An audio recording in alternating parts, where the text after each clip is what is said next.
Tyreek Hill injury, Dolphins wideout, in good spirits, despite devastating knee injury versus Jets.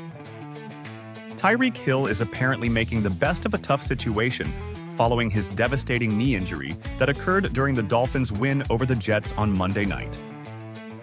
To the surprise of everyone, the former All-Pro receiver smiled and waved to the crowd as he was carted off the field during the second half of Miami's eventual 27-21 win. Hill, who was immediately hospitalized after dislocating his knee in the second quarter of Monday's game, has continued to display positivity in his conversations with teammates. One of Hill's teammates, offensive tackle Terron Armstead, posted a message on X stating that Hill is in good spirits, while explaining the reasoning behind Hill's smiles as he exited the field.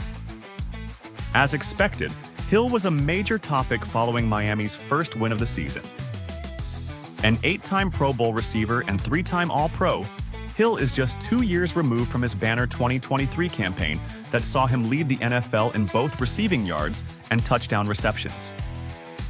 Hill's agent, Drew Rosenhaus, said that he accompanied his client to the hospital, where he was undergoing an MRI and CT scan to decipher how much damage had been done. "We don't know the extent of the injury," Rosenhaus said via ESPN. "Doctors have told me he dislocated his knee, which I think was apparent for everyone who watched the horrific play.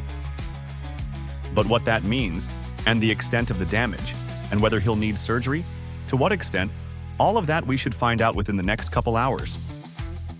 Dolphins quarterback Tua Tagovailoa said that he was one of several teammates who able to speak to Hill prior to him getting carted off the field.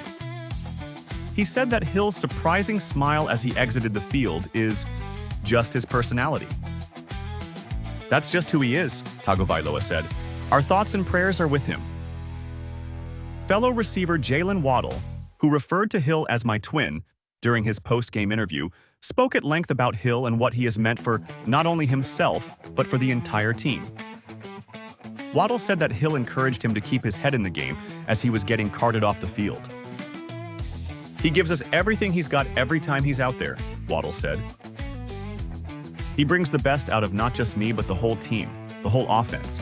He's just a high-energy guy." It will obviously take more than just one player to replace Hill's production and everything else he brings to the Dolphins' offense. Fortunately for Miami, it appears they have another playmaker who is ready to step up in tight end Darren Waller, who scored 2 touchdowns during Monday night's win, his first NFL game in 631 days. "He's a legend, bro," Waddle said of Waller. "He's gonna help us out. He's gonna help us out a lot." As far as Hill is concerned, it's obviously unknown as to when he will play football again. That, however, did not appear to be on Hill's mind upon suffering the injury. He was instead focused on his team getting its first win of the 2025 season, which they ultimately did despite his absence. "He was probably in the best spirits of any player that I've ever seen. Have such a terrible experience," said Dolphins coach Mike McDaniel. He immediately had wide eyes and was talking, "I'm good, just make sure the guys get this win." He was focused on the team.